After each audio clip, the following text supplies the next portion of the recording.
Oi, galera, tudo bem? Sejam bem-vindos aqui ao nosso querido programa Nossa Porto Velho, Nossa Voz.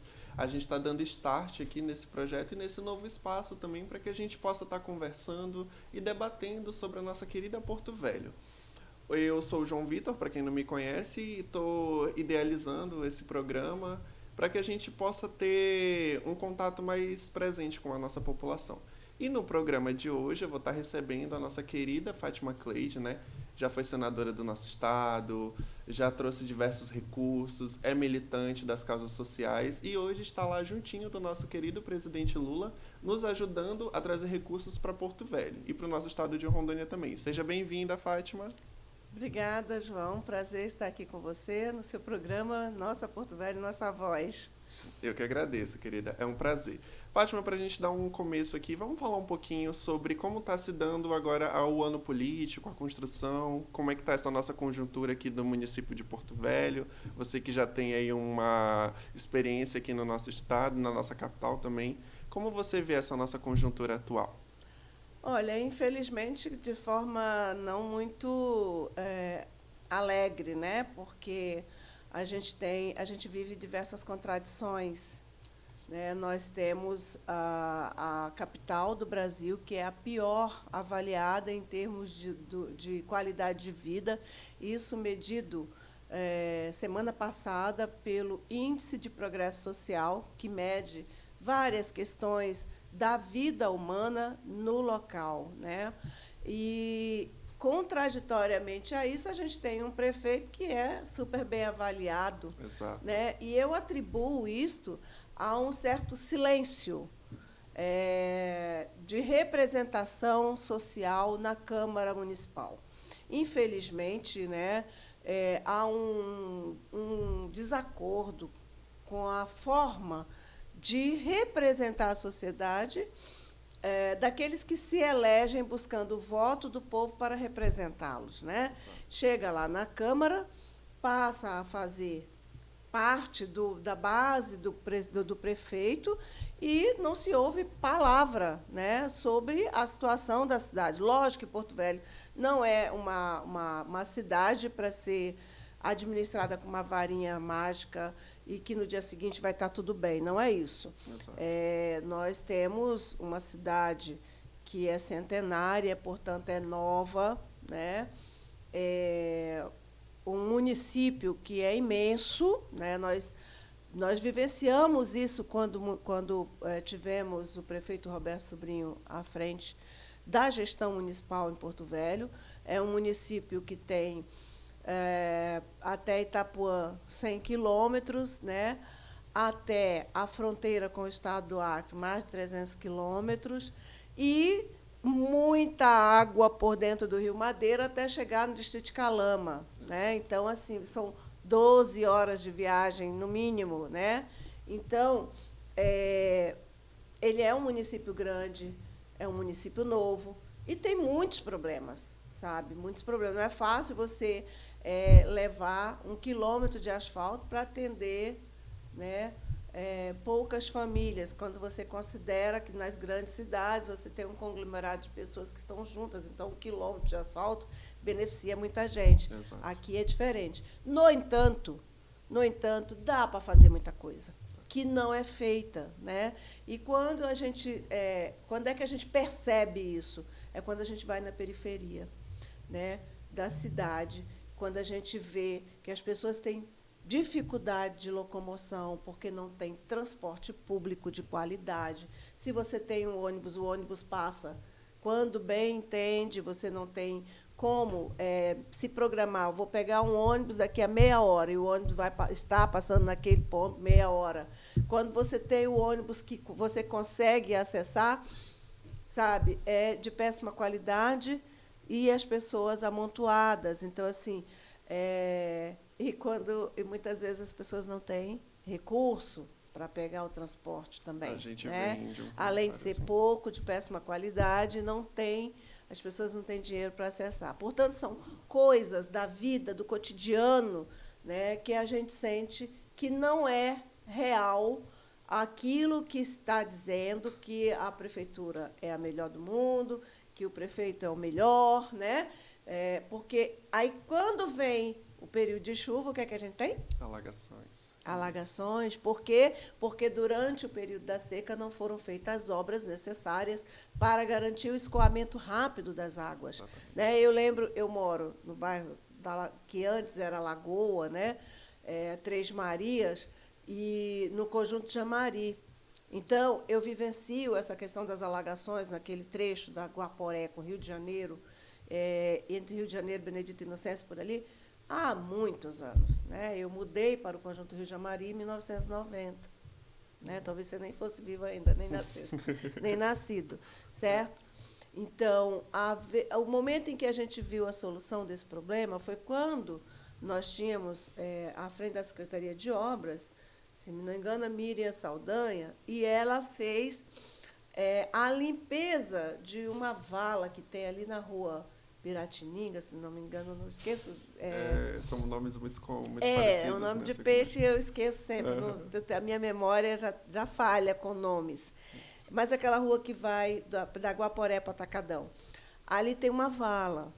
Aquilo precisa ser limpo, aquilo precisa ser aprofundado, enquanto não se faz uma galeria. Ela fez aquilo, nós passamos anos sem ter o problema de alagar os conjuntos residenciais ali da região e as residências, porque a água escorria rapidinho. Então, uma coisa simples, sabe? Mas, se você passar lá hoje, está cheio de mato. Né? O mato dificulta a água, sabe? Vai também jogar, né? Tem assoreamento enfim, as obras necessárias para garantir, sabe, saneamento básico, levar água, por exemplo. Agora nós estamos no período de estiagem, Exato. Né? E que se agrava com as mudanças climáticas, que não são simplesmente uma determinação da natureza, não é determinado naturalmente. As mudanças climáticas, elas ocorrem em função da ação humana, né? Da ação humana. Então, a gente desmata para produzir capim, para produzir soja, não é isso que acontece aqui no nosso estado? Aí a gente joga veneno, né? A gente mata as espécies nativas que naturalmente poderiam estar renovando o nosso solo, vem a chuva, lava esse chão, leva, né, para dentro dos rios essa matéria orgânica que vai provocar o assoreamento dos nossos rios, enfim. E agora, no período da seca, a gente está vivendo aqui em Porto Velho um momento muito crítico. Nós ainda não chegamos no mês de agosto, que geralmente costuma ser agosto, setembro, o período mais, né, de pico da seca. Nós já vivenciamos em junho. Exato. Né? E como é que está o município nessa questão, para garantir que não falte água para as pessoas, né? Eu vou falar do meu bairro, que é o que eu conheço, Três Marias, que tem muita gente na Zona Leste que mora no bairro Três Marias, sabe? Tem parte do bairro Três Marias que não tem água potável em casa, que as pessoas ainda têm que se virar com poços, né? Perfuram poços nas suas residências para ter água. Aí, quando chega essa época, o poço seca, né? E a pessoa não tem água. O que é que fez a prefeitura? Eu vou falar do prefeito atual, porque está aí já há 7 anos, não é verdade? Vai fazer 8 agora. Vai fazer 8 anos. Então, assim, o que foi feito para resolver a situação da água para esse povo? Eu lembro que no governo da presidenta Dilma, quando a gente estava na prefeitura, o Partido dos Trabalhadores estava na prefeitura, nós fomos em busca de recursos do PAC para trazer o saneamento, mas o convênio foi feito com o governo do Estado, que era quem tinha responsabilidade pela CAED, pelo abastecimento da água. Né? O que aconteceu? O governo, de ocasião, abriu e colocou os canos, certo? Correto. Furou as ruas e colocou os canos, só que essa água nunca chegou na casa das pessoas. Certo? Então, assim, não há compromisso por parte dos governantes de fazer uma ação articulada. Tudo bem, o Estado colocou a galeria, canalizou para chegar a água. O que precisa a prefeitura fazer para chegar a água na casa das pessoas? Não tem. Então, assim, como que a gente avalia bem um governo que sequer a água garante para as pessoas que já estão ali há mais de 30 anos? Exato. Né? Então, são 30 anos. Teve um governo que começou, que foi atrás do recurso, que ajudou, né? Mas a alternância de gestores, de certa forma, ela é prejudicial, porque o gestor que entra não continua a obra que o outro iniciou, e isso é muito ruim para a população. Então, eu quero saudar aqui, né, nesse momento, a sua disposição de ser candidato, né, nesse momento, como pré-candidato, a uma vaga na Câmara Municipal, porque esse papel é muito importante. Nós temos um prefeito bem avaliado porque nós temos um silenciamento na casa do povo. Exatamente. Né? Um silenciamento em que sentido? Eu vou ser de oposição, vou jogar pedra? Não, não é só jogar pedra, sabe? Mas é avisar a população, informar a população a partir de um trabalho responsável de fiscalização, de acompanhamento dos recursos públicos, sabe? Para haver cobrança, porque hoje não tem cobrança.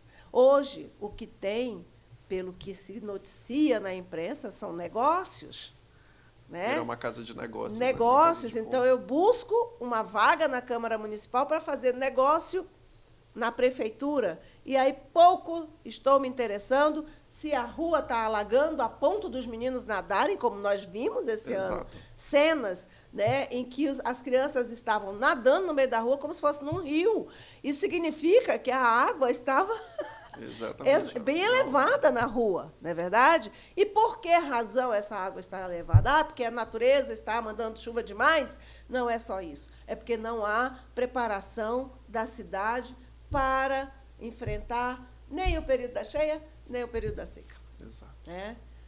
Isso para a gente ficar naquilo que é básico, a água. A gente ficou, como a Fátima falou, a gente ficou somente na água, mas se a gente for estender essa conversa para outros, eu estava conversando com o Cláudio Carvalho, que é um companheiro de partido nosso. Ele estava contando o contraste que a gente tem em Porto Velho. Você entra no centro da cidade, é uma Porto Velho. Você vai para as zonas mais distantes, zonas de periferia mesmo, são duas Porto Velhos completamente diferentes. Sim. A gente vê um prefeito com vontade de mudar um centro da cidade, focado ali. A gente tem agora um recapeamento da Duque de Caxias de novo.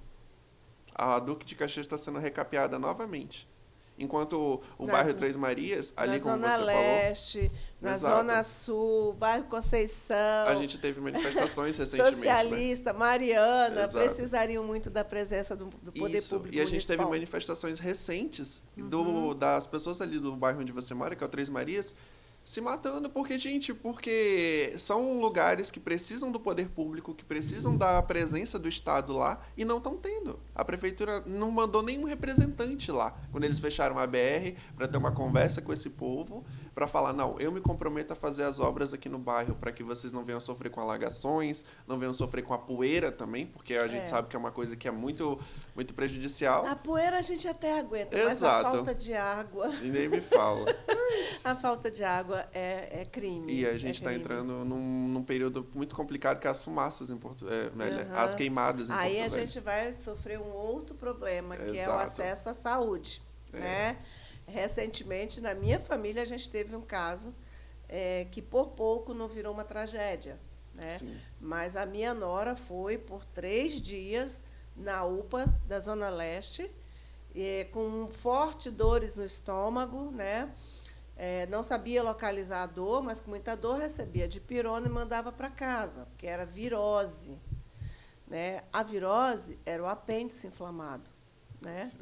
Era o apêndice inflamado. No 3º dia, ela foi na UPA da Zona Sul, e lá foi que foi pedido um exame mais aprofundado para detectar. Por pouco, ela não teve o apendicite supurado, como chama, né?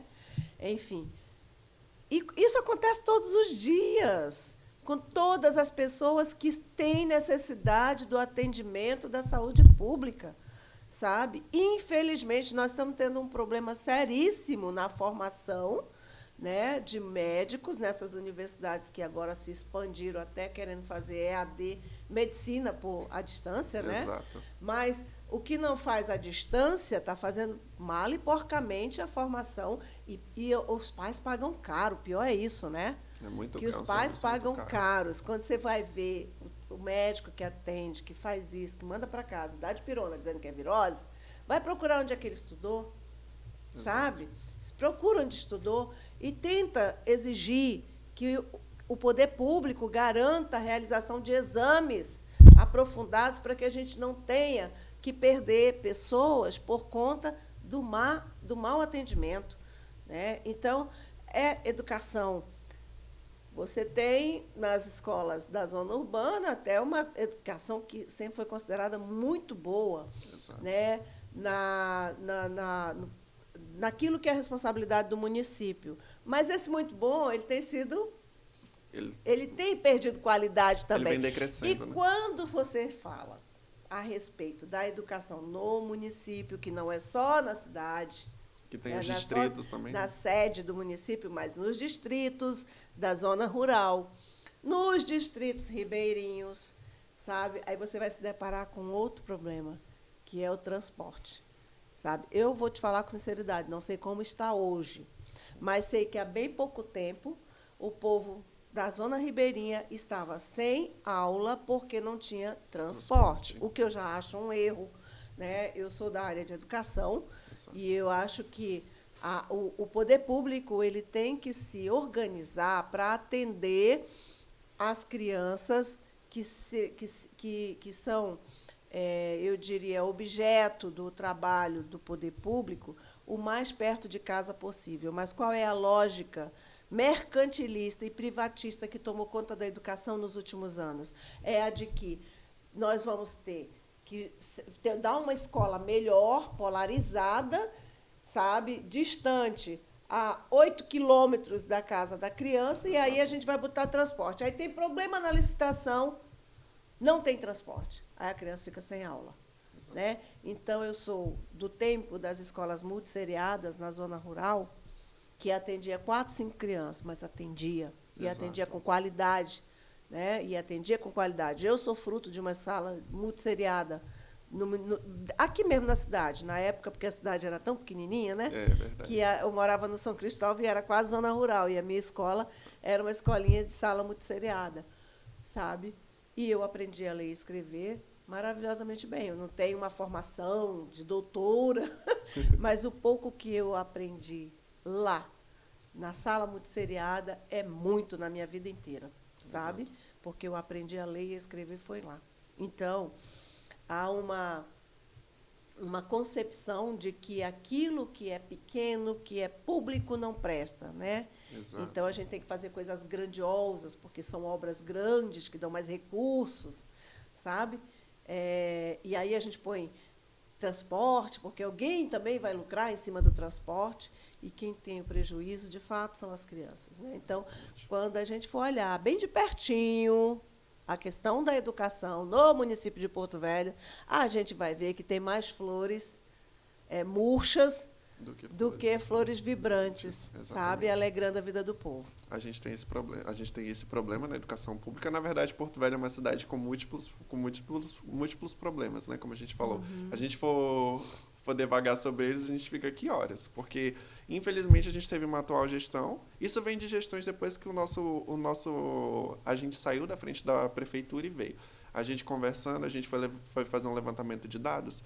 Em 12 anos de governo, praticamente, são 8 do Hildon e 4 do Mauro, nós tivemos apenas 8 creches construídas. Sim. E 8 creches deixadas pelo nosso governo. Sim. Exatamente, enquanto a gente estava à frente da prefeitura. A gente tem esse problema. E foram deixados na Caixa Econômica Federal verba para mais 17. Foi. E eles não tiveram competência. Eu posso te falar sobre isso, Exato. Porque eu estava no Senado Federal, quando a gente contribuiu com o presidente Lula para a criação do programa Pró Infância, né? E, naquele momento, só eu mobilizei recursos para 14 unidades do Pró Infância, que são as creches, aqui no município de Porto Velho. Infelizmente, nós tivemos a construção de 4 e nada mais do que isso. E o recurso voltou, né? Volta por inadimplência, Exato. volta por má gestão, né? Volta por falta de compromisso. Porque eu fui candidata a prefeita na sucessão do Roberto Sobrinho em 2012. E eu falava, naquele momento, que nós tínhamos condição, a minha meta era atender 50% das crianças de 3 a 5 anos com educação infantil no município de Porto Velho. Por que eu dizia isso? Porque eu sabia do tamanho do nosso compromisso ao buscar recursos para a construção dessas 14, certo? Exato. Unidades. E algumas pessoas discordavam de mim, dizer que não tinha como atender essa meta de 50%, sabe? Sim. E resultado é que, em comparação ao ano de 2012, nós já temos hoje mais 100% para atender, porque não teve esforço público para resolver a questão da educação infantil. E a educação infantil, para mim, é muito importante, porque eu considero que, quando você abre uma vaga para uma criança na creche, é uma porta que você fecha numa cadeia para adulto. Essa coisa de esperar que a criança tenha 7 anos para poder entrar na escola, sabe? Primeiro que, do ponto de vista sociológico, já está superada há muito tempo. Isso, a ciência já demonstra que esse fato é real. Quando você coloca a criança cedo para se socializar, porque a escola é uma praça de socialização, sabe, você torna essa pessoa um ser humano muito melhor e vai evitar que ela entre futuramente no mundo do crime. Exato, e como você falou, né? É uma pela falta de oportunidade e acesso à educação de qualidade. É uma sensação de portas abertas, né? A gente abre uma porta lá na primeira infância, que vai abrindo para o ensino fundamental, para o ensino médio e para, posteriormente, uma universidade. Para que essa pessoa venha entrar no ensino superior e, futuramente, venha aí ajudar a nossa população em alguma profissão que seja da sua devida escolha, né? O que você falou, eu concordo completamente com essa frase. Quando se abre uma porta na escola, se fecha uma porta de um presídio. É muito verdade isso. Vou levar para a vida. Foi um aprendizado muito bom, Fátima, que você principalmente para a escola infantil. Exato. Tá? Porque é uma coisa que a sociedade não valoriza. E a base, só valoriza a creche, porque Exato. A educação infantil é de 0 a 5. Né? Só valoriza a creche por uma necessidade dos pais de ter um lugar bom para deixar o seu filho. A sociedade não percebe este momento da infância como um momento importante para o aprendizado da pessoa e para o crescimento pessoal. Está entendendo? Mas é um momento muito importante. Lógico que de 0 a 3, se a gente tiver condição de deixar a criança em casa, né, mas de vez em quando levar para algum espaço de socialização é importante. E é muito bom, mas não é a realidade da maioria da população. As mães têm, hoje, muito mais acesso ao mercado de trabalho, né? E não tem, infelizmente, com quem deixar os filhos em segurança. E se pode deixar os filhos num local que, além da segurança, você tenha o acesso à educação de qualidade, nossa, aí seria maravilhoso, né? Mas, infelizmente, nós não temos visto isso como compromisso. E aí a gente vai empurrando. Houve campanha contra mim em 2012, junto às pessoas que são detentoras de convênios com a prefeitura, por conta de pequenas unidades de creche, que eu estava trabalhando contra elas. Não estou trabalhando contra elas, eu trabalho a favor das nossas crianças para que elas tenham acesso à educação de qualidade, num prédio público, com funcionários públicos contratados por concurso, com valorização profissional, para atender da melhor forma possível aquele bebê que está lá chegando ao espaço público. Para você ver, né? A gente volta àquela velha temática. São vários debates a serem feitos na cidade de Porto Velho. Eu sempre listo eixos principais, mas se a gente for levar para os outros eixos, são eixos primordiais. Temos o eixo do transporte público, que foi o que você falou, que eu vou retornar aqui. Eu estou fazendo um conteúdo nas minhas redes sociais. Uma cidade rica, como se orgulha de dizer Porto Velho, tem condição de fazer um projeto para implementar a taxa zero no transporte público. A gente não tem um terminal de ônibus de integração para começo de conversa. E a gente tem que pensar além do ônibus. Exato. Uma cidade plana, como é a nossa, ela deveria ter um VLT já. Nós estamos no século XXI, Sim. no ano 24, né? Então, nós já teríamos que pensar para essa cidade que é expandida, certo? Que tem dimensões que são... Olha, para você ver, meu marido é do município de São João de Meriti, no Rio de Janeiro, que eu acho que é o menor município do Brasil. É um município que ele diz que tem 7 quilômetros quadrados. Sim, né? Tem uma população superior à população do município de Porto Velho. Certo? Esse município aqui é muito grande, muito extenso. Então, por que, como gestora pública, eu não ouso pensar? Porque o VLT, hoje, o BNDES financia, sabe? O governo federal também ajuda o município e você leva qualidade de vida para as pessoas. Imagina um VLT descendo direto da Zona Leste para o centro da cidade, um VLT direto da Zona Sul para o centro da cidade, da Zona Norte para o centro da cidade. O quanto isso sabe? ia agilizar, né? Agilizava, linha reta, direta, entendeu? Exato. Ou mesmo BRT, mas aqui não, a gente só fala nos ônibusinhos que já chegam pintados em outro lugar e chegam sucateados aqui. Exatamente. Né? Vem aquele velho discurso de é um ônibus novo. Ônibus novo ônibus aqui, novo, não, na a cidade. pintura, Exatamente. a pintura nova. Ônibus novo na cidade, gente, porque de novo ele não tem nada. A pintura é nova. Então, para fazer isso, é preciso ter muito compromisso. Compromisso com o povo, compromisso com o recurso público, sabe? Exato. E é papel do gestor e é papel daqueles que se propõem a representar o povo, representar de fato. Cuidar da cidade é muito além de uma palavra, de um substantivo, um verbo. Né? Cuidar da cidade, ter o cuidado, é cuidar também das pessoas, daquilo que afeta a vida das pessoas. E pensar políticas públicas que venham solucionar as demandas e os problemas do nosso município. Né? Exato. Mais uma vez, eu fico muito feliz com a sua candidatura, com a sua pré-candidatura, né, e com o seu envolvimento nessa discussão dos problemas da cidade. Agora, tem uma coisa que é muito importante também: ninguém é herói. Ninguém faz nada sozinho. Exatamente. Né? Ninguém faz nada sozinho. Então, está aberto. A participação social é muito importante. Então, é papel também de quem se propõe a fiscalizar os recursos públicos numa Câmara Municipal, de buscar, sabe, que as políticas públicas tenham participação social desde a sua concepção. Isso significa dizer, nós temos espaços de conferências, então nós vamos chamar a população para, de forma organizada, vir aqui propor, sabe, falar sobre os seus problemas e pensar junto as soluções. Exato. Isso chama-se política pública. Né? Exato. E com participação social ela fica muito melhor. Exemplo do que está fazendo o presidente Lula.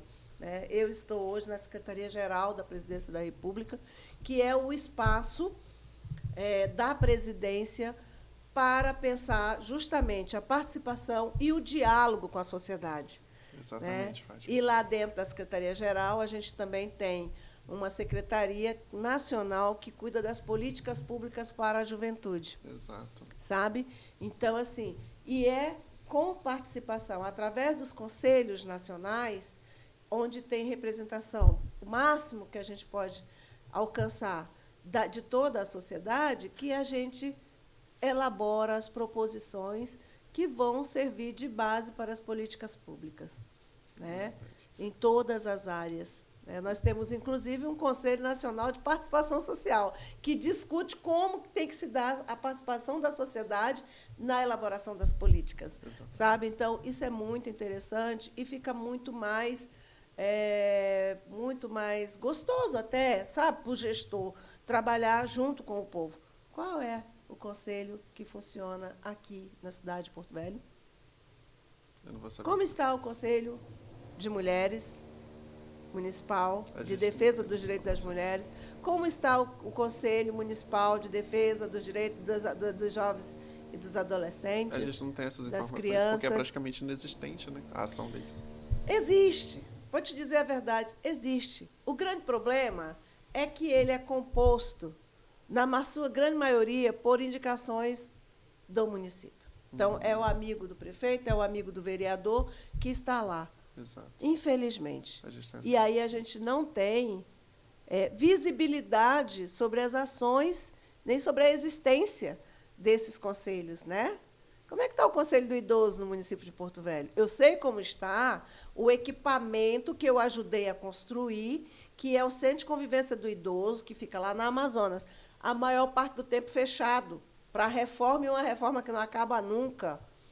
Sim. Sabe? E é o único. Cadê? Tem outro centro de convivência do idoso em Porto Velho? A Zona Sul, que é uma zona imensa, tem um centro de convivência do idoso. A Zona Norte tem um centro de convivência do idoso. A gente não tem. Hoje, a nossa população ela é majoritariamente idosa. Até eu sou idosa já. Né? Qual é a preparação do nosso município para atender essas pessoas que tanto contribuíram para a existência dessa cidade? Exato. Eu estava conversando com a minha avó um dia desses sobre isso e a gente conversou bastante sobre essa questão, né? Ela falou, meu filho, a gente não tem um lugar para a gente estar, para a gente ter esse convívio, para a gente praticar um esporte, alguma coisa, fazer alguma aula de dança. Ter convivência mesmo. Exatamente, né? Você falou, é a sociabilização. A pessoa contribuiu, ela passou dos 60 anos, mas ela está viva. Exato. Sabe? Ela está viva, ela tem que ter ainda relações sociais. Aí, geralmente, começa a ter problema de coluna, começa a ter diabetes alta, ter problema de pressão alta, fica em casa tomando remédio que o mercado manda tomar, né? O mercado manda tomar porque os laboratórios ganham muito dinheiro em cima disso, e aí a pessoa toma remédio para pressão, vai tendo problema, por outro lado, no coração, e aí vai ficando em casa, doente, e você tem uma pessoa com 70 anos que poderia estar vivendo o vigor total da vida, vivendo plenamente, e não está, porque a cidade, o município, não oferece para ela esse espaço de convivência. Né? Aí as pessoas só tendem a ficar doentes mesmo e administrar remédio, comprando cada vez mais remédio para poder sustentar cada vez mais grandes laboratórios. Que é uma outra discussão que eu também gostaria de fazer a partir da saúde pública. Né? Você trabalhar a saúde pela fitoterapia, pela homeopatia, pelas alternativas outras. A gente buscar nessas buscar outras alternativas e que, inclusive, já estão no SUS há muito tempo. Né? Ainda uma política do governo do Lula no primeiro mandato, sabe?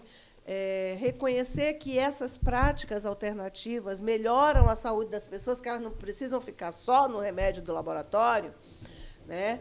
É muito importante para a administração pública. Mas o que nós temos? Então, são indagações que eu acho que, nesse período da pré-candidatura, quem tem compromisso social de verdade, quem quer se eleger para representar o povo e não para ir para a Câmara, usar o mandato como balcão de negócios, deve fazer. Exatamente, Fátima. Gente, eu queria muito continuar aqui, né, a nossa conversa. Eu sei que é um papo muito bom, mas, infelizmente, a gente tem que estar finalizando aqui. Eu queria muito agradecer a nossa querida Fátima por ter se disponibilizado, por ter vindo aqui a esse espaço conosco. Muito obrigado pela sua presença. Foi uma conversa maravilhosa. Você abriu assim, leques maravilhosos para a gente poder ter discussões e conversas, realmente diálogos para a gente construir as melhores ideias. A maioria da sociedade não sabe. Exato. A maioria da sociedade acredita que vai eleger um prefeito ou que vai eleger um vereador para colocá-lo como responsável por tudo. E não deveria ser assim, sabe? Porque a gente tem que eleger, mas a gente tem que cuidar, a gente tem que participar, sabe? A gente tem que saber o que está... Porque aquela pessoa... Nós não somos heróis. Exatamente. Nós não temos capa de Batman, entendeu?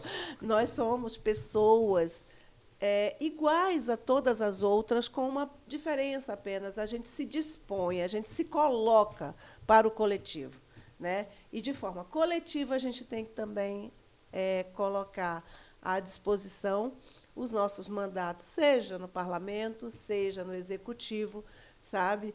E eu acho até que no judiciário a gente já deveria ter mais participação social. Concordo. Também. Concordo, é um espaço muito importante. São espaços assim, juiz fica nesse país, juiz é Deus, né? Exato. E eu acho que não é Deus, é um ser humano que também tem possibilidades de erro.